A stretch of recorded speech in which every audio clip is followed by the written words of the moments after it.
ಭಾರತದ ಪ್ರತಿಯೊಂದು ದೇವಸ್ಥಾನಕ್ಕೂ ತನ್ನದೇ ಆದ ಇತಿಹಾಸ, ನಂಬಿಕೆ, ಸಂಪ್ರದಾಯ ಇರುತ್ತೆ. ಆದರೆ ಒಡಿಶಾ ಪುರಿಯಲ್ಲಿರುವ ಜಗನ್ನಾಥ ದೇವಸ್ಥಾನ ಅಂದರೆ ಸ್ವಲ್ಪ ವಿಭಿನ್ನ. ಇಲ್ಲಿ ಇರುವ ದೇವರ ರೂಪದಿಂದ ಹಿಡಿದು ದೇವಾಲಯದ ಸಂಪ್ರದಾಯಗಳು, ರಥಯಾತ್ರೆ, ಮಹಾಪ್ರಸಾದ, ದೇವರ ವಿಗ್ರಹ ಬದಲಿಸುವ ಪದ್ಧತಿ ಇವೆಲ್ಲವೂ ಭಕ್ತರಲ್ಲಿ ವಿಶೇಷ ಕುತೂಹಲ ಸಮೇತ ಮೂಡಿಸುತ್ತದೆ. ಸ್ನೇಹಿತರೆ, ಈ ವಿಡಿಯೋದಲ್ಲಿ ನಾವು ಪುರಿಯಲ್ಲಿರುವ ಜಗನ್ನಾಥ ದೇವಸ್ಥಾನ ಬಗ್ಗೆ ತಿಳಿದುಕೊಳ್ಳೋಣ. ಸ್ನೇಹಿತರೆ, ಪುರಿ ಜಗನ್ನಾಥ ದೇವಸ್ಥಾನ ಭಾರತದ ಒಡಿಶಾ ರಾಜ್ಯದಲ್ಲಿ ಪುರಿ ನಗರದಲ್ಲಿದೆ. ಪುರಿ ಅಂದರೆ ಕೇವಲ ಒಂದು ಪ್ರವಾಸ ಸ್ಥಳ ಅಲ್ಲ. ಇದು ಹಿಂದೂ ಧರ್ಮದ 5 ಅತ್ಯಂತ ಪ್ರಮುಖ ತೀರ್ಥಕ್ಷೇತ್ರಗಳಲ್ಲಿ ಒಂದು. ಜಗನ್ನಾಥ ಅಂದರೆ ಸಾಮಾನ್ಯವಾಗಿ ಜಗತ್ತಿನ ಒಡೆಯ ಅಥವಾ ಲೋಕನಾಥ ಅನ್ನೋ ಅರ್ಥ ಬಳಸಲಾಗುತ್ತದೆ. ಇಲ್ಲಿ ಮುಖ್ಯವಾಗಿ 3 ದೇವರುಗಳು ಆರಾಧಿಸುತ್ತದೆ. ಒಬ್ಬರು ಶ್ರೀ ಜಗನ್ನಾಥ, ಇನ್ನೊಬ್ಬರು ಅವರ ಅಣ್ಣ ಬಲಭದ್ರ ಮತ್ತು ಅವರ ಸಹೋದರಿ ಸುಭದ್ರೆ. ಈ 3ರನ್ನು ಒಂದೇ ದೇವಾಲಯದ ಒಳಗೆ ಪೂಜಿಸಲಾಗುತ್ತದೆ. ಸಾಮಾನ್ಯವಾಗಿ ದೇವಸ್ಥಾನಗಳಿಗೆ ಹೋದಾಗ ದೇವರ ವಿಗ್ರಹಗಳು ಮಾನವನ ಆಕಾರಕ್ಕೆ ಹತ್ತಿರವಾಗುವುದನ್ನು ನೋಡಿರಬಹುದು. ಆದರೆ ಜಗನ್ನಾಥ, ಬಲಭದ್ರ ಮತ್ತು ಸುಭದ್ರೆಯ ವಿಗ್ರಹಗಳು ರೂಪ ವಿಭಿನ್ನವಾಗಿರ್ತವೆ. ದೊಡ್ಡ ಕಣ್ಣುಗಳು, ವಿಭಿನ್ನ ಮುಖದ ಆಕಾರಗಳು ಮತ್ತು ವಿಶಿಷ್ಟವಾದ ದೇಹದ ವಿನ್ಯಾಸ ಇವರ ವಿಗ್ರಹಗಳ ಪ್ರಮುಖ ಲಕ್ಷಣಗಳು. ನಾವು ಇಲ್ಲಿ ಕಲ್ಲಿನಿಂದ ಮಾಡಿರುವ ವಿಗ್ರಹಗಳಲ್ಲ, ಮರದಿಂದ ತಯಾರಿಸುವ ದಾರು ವಿಗ್ರಹಗಳು. ಇದರಿಂದ ಜಗನ್ನಾಥ ದೇವಾಲಯದ ಸಂಪ್ರದಾಯ ಇನ್ನಷ್ಟು ವಿಶೇಷವಾಗಿದೆ. ಜಗನ್ನಾಥ ದೇವಾಲಯ ಇತಿಹಾಸ ಹಲವು ಶತಮಾನಗಳಿಂದ ಹಳೆಯದು. ಈ ದೇವಾಲಯವು ಇಂದಿನ ಭವ್ಯ ಕಟ್ಟಡವನ್ನು ಮುಖ್ಯವಾಗಿ 12ನೇ ಶತಮಾನದಲ್ಲಿ ಗಂಗಾ ವಂಶದ ರಾಜ ಅನಂತವರ್ಮನ ಚೋಡಗಂಗಾ ದೇವ ಅವರ ಕಾಲಕ್ಕೆ ಸಂಬಂಧಿಸಲಾಗಿದೆ. ನಂತರದ ರಾಜರು ಮತ್ತು ಆಡಳಿತಗಾರರು ದೇವಸ್ಥಾನದ ಅಭಿವೃದ್ಧಿಗೆ ಕೊಡುಗೆ ನೀಡಿದ್ದಾರೆ.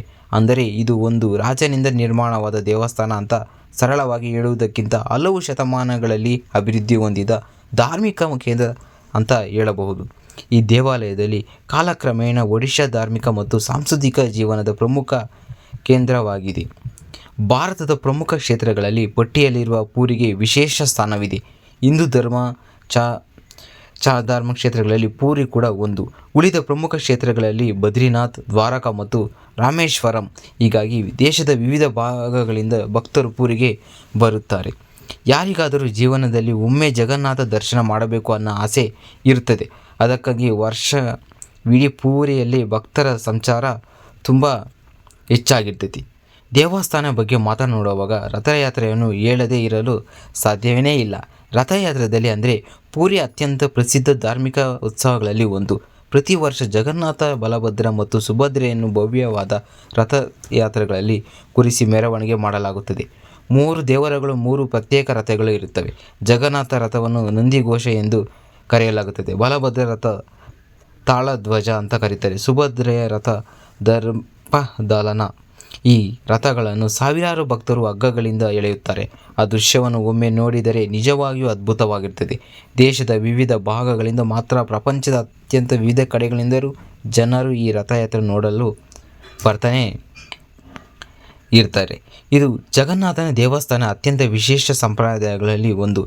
ಇಲ್ಲಿ ದೇವರ ವಿಗ್ರಹಗಳು ಮರದಿಂದ ಮಾಡಲ್ಪಟ್ಟಿರುವುದು, ಅವುಗಳನ್ನು ನಿರ್ದಿಷ್ಟ ಸಾಂಪ್ರದಾಯಿಕ ಪ್ರಕಾರ ಕಾಲಕ್ಕೆ ಬದಲಾಗುತ್ತವೆ. ಈ ಮಹತ್ವದ ವಿಧಿಯನ್ನು ನವಕಲೇಬರ ಎಂದು ಕರೆಯುತ್ತಾರೆ. ನವ ಅಂದರೆ ಹೊಸದು, ಕಲೇಬರ ಅಂದರೆ ದೇಹ, ಅಂದರೆ ಹೊಸ ದೇಹವನ್ನು ಸ್ವೀಕರಿಸುವುದು ಎಂಬ ಅರ್ಥ.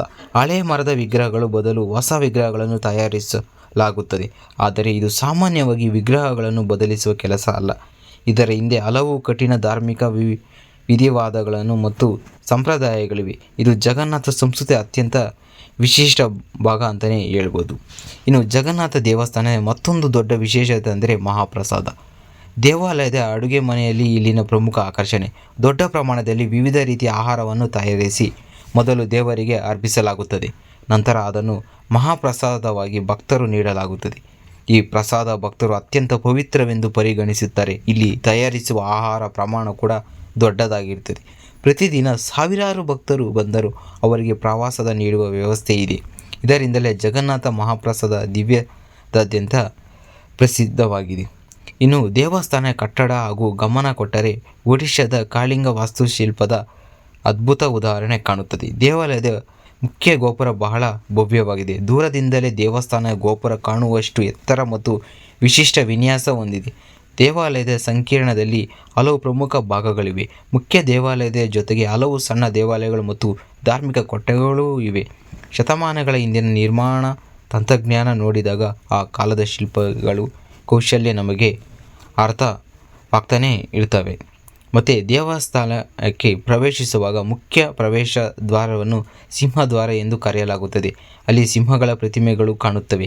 ಈ ಪ್ರವೇಶದಿಂದ ದೇವಾಲಯದ ಭವ್ಯದ ಇನ್ನಷ್ಟು ಸೃಷ್ಟಿ ಕಾಣುತ್ತದೆ. ಪುರಿಗೆ ಹೋಗುವ ಭಕ್ತರು ಸಿಂಹದ್ವಾರ ಪ್ರಮುಖ ಸ್ಥಳವಾಗಿದೆ ಅಂತಲೇ ಹೇಳ್ಬೋದು.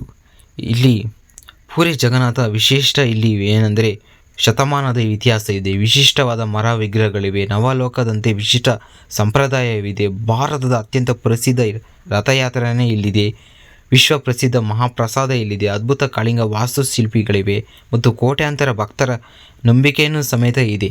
ನಾವು ದೇವಸ್ಥಾನಕ್ಕೆ ಹೋದಾಗ ಕೇವಲ ಕಲ್ಲು, ಮರ, ಗೋಡೆ ಅಥವಾ ಗೋಪುರಗಳನ್ನು ನೋಡಬಾರದು.